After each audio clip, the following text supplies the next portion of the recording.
There's a place in the forest that isn't on any map. A cabin tucked so deep into the woods that sunlight barely reaches the ground. Some call it the Lost Cabin, but locals who know, they just call it wrong. This story begins with Daniel Harper, a 32-year-old hiker who loved isolation.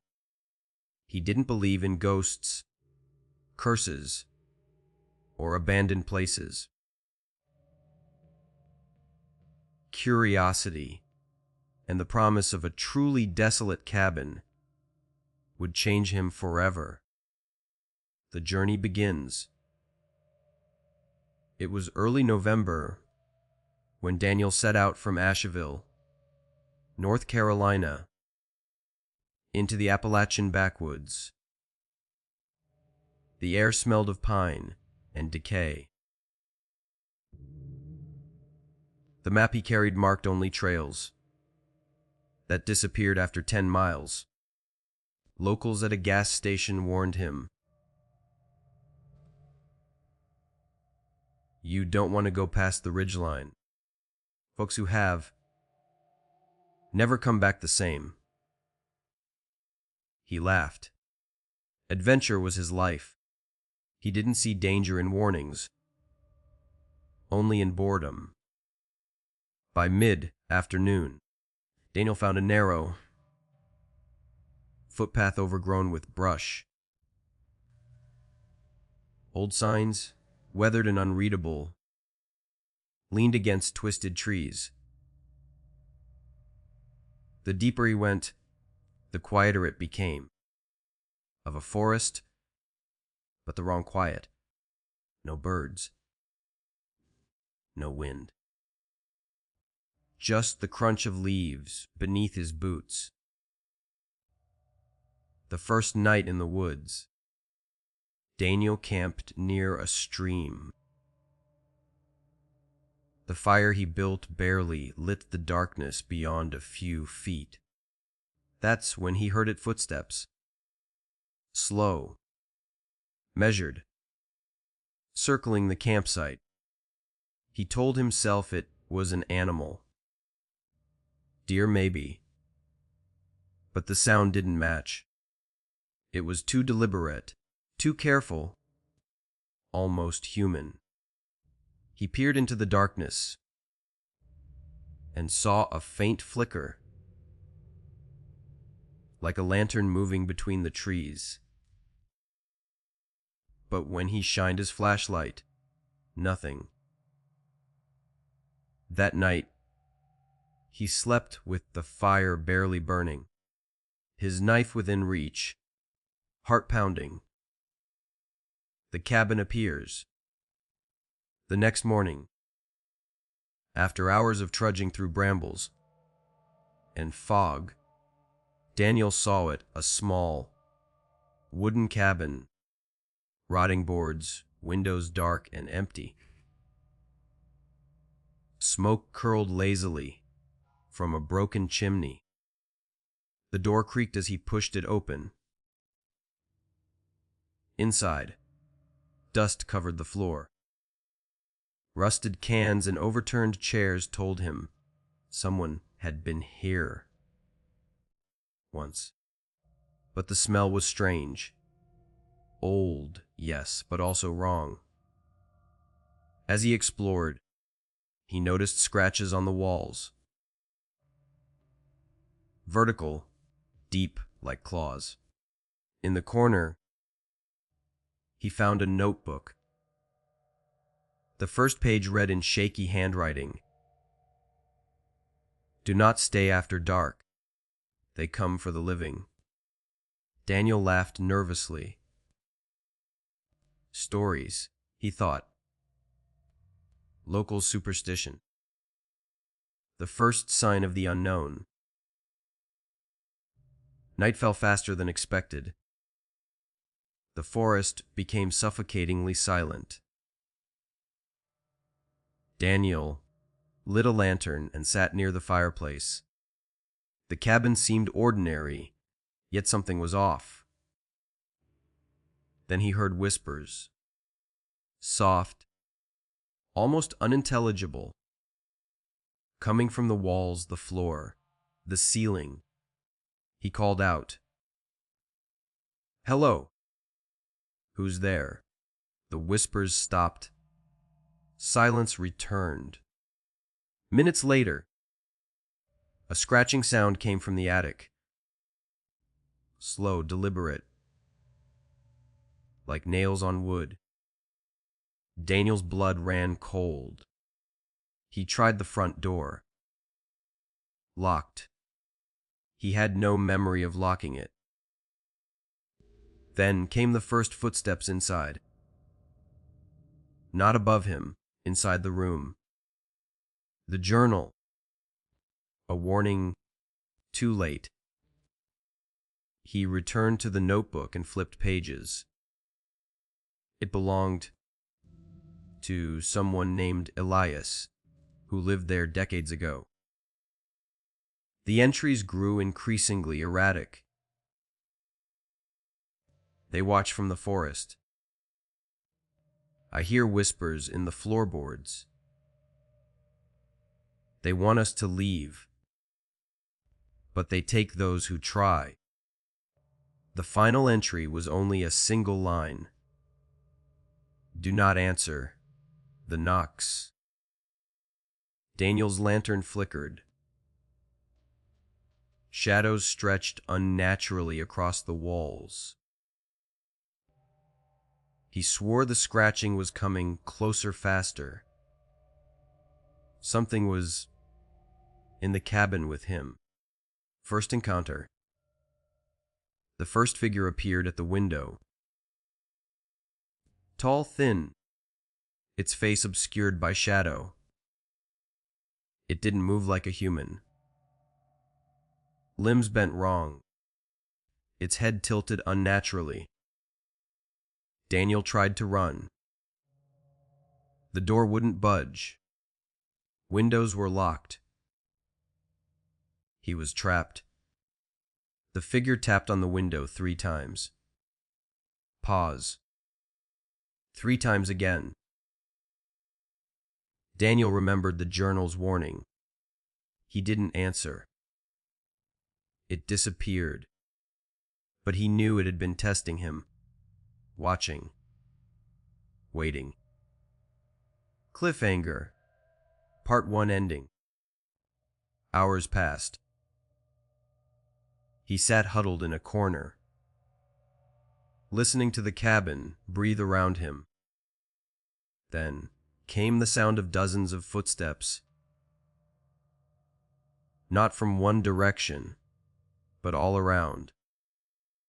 From outside, inside, above. And in the darkness, a faint voice whispered his name. Daniel realized the journal was right. The cabin wasn't abandoned. And it never had been. Part 2 will reveal what the cabin really hides inside. How Daniel tries to survive. The chilling ending that leaves the cabin still waiting. The night stretched on like a living thing. Daniel Harper had learned one truth in the desolate cabin. It was never truly empty. Every shadow, every creak, every whisper was a presence waiting, patient and hungry. The figures in the forest. Daniel dared a glance out the window. Mist swirled across the forest floor. Shapes moved. Figures, tall, thin, unnatural, gliding between trees without making a sound.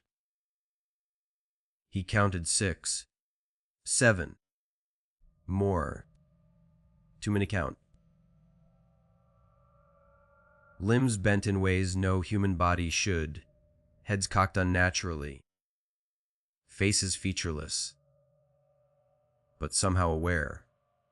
They weren't coming for him yet. They were testing, circling, whispering in the wind, chanting words he couldn't understand. The cabin breathes. He moved to the fireplace, trying to keep the lantern high. The floorboards groaned. Shadows stretched and twisted across the walls. The scratching from the attic returned. Now it was joined by soft, slow knocks from the walls themselves. Daniel tried to speak, but his throat was dry. Every attempt to call for help was swallowed by the oppressive darkness.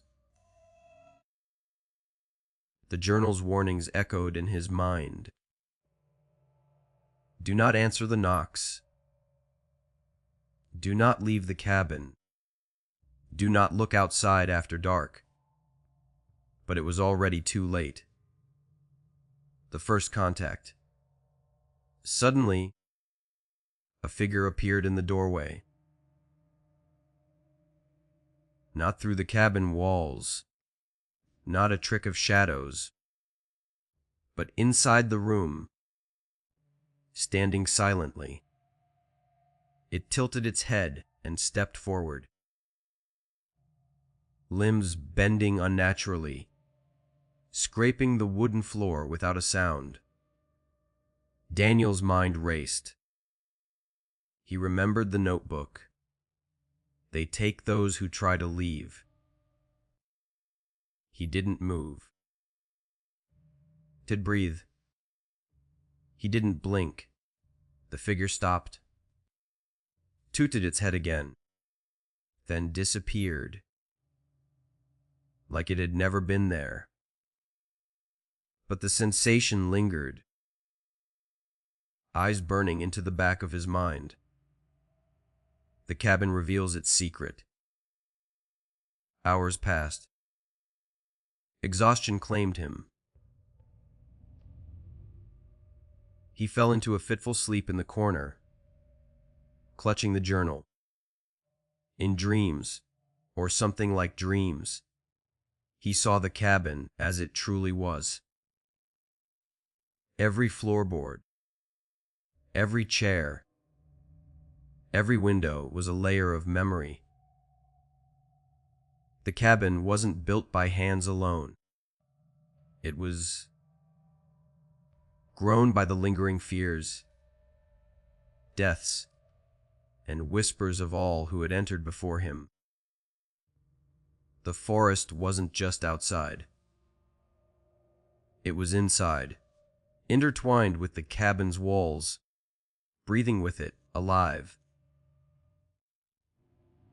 When he woke, he understood the cabin didn't want intruders. It wanted witnesses. The attempted escape. As the first light of dawn touched the forest, Daniel tried the door, locked. Windows, locked. Nothing budged. The attic hatch creaked, slowly, as if inviting him. Against every instinct, he climbed. Dust and cobwebs, the smell of decay, and faint whispers filled the cramped space. At the far end of the attic, a shadow moved not fast, slow, purposeful. He realized he could leave if he didn't look directly at it. Step by step, he moved backward, retracing his path to the trapdoor. His heart pounded, every sound amplified. Then the attic door slammed behind him.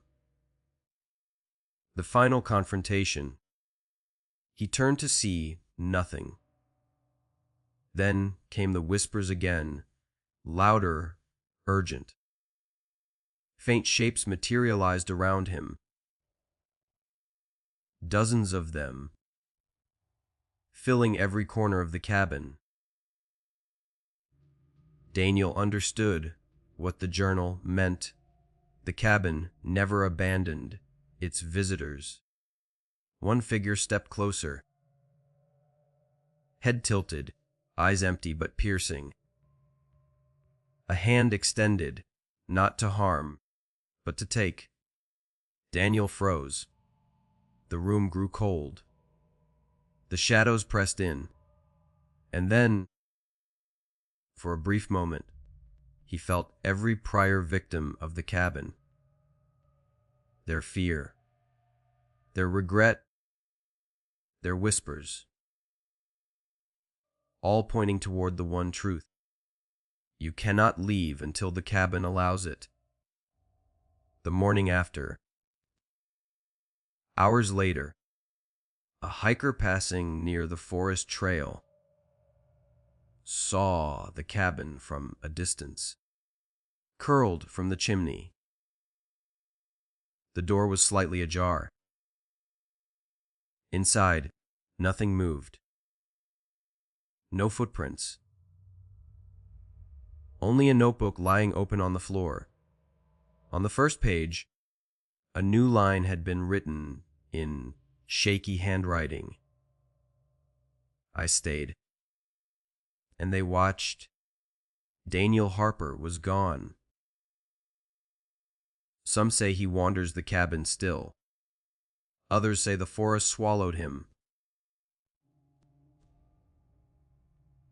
But one thing is certain: the cabin waits for anyone foolish enough to enter. 3 slow knocks. Pause. 3 slow knocks. Will you answer?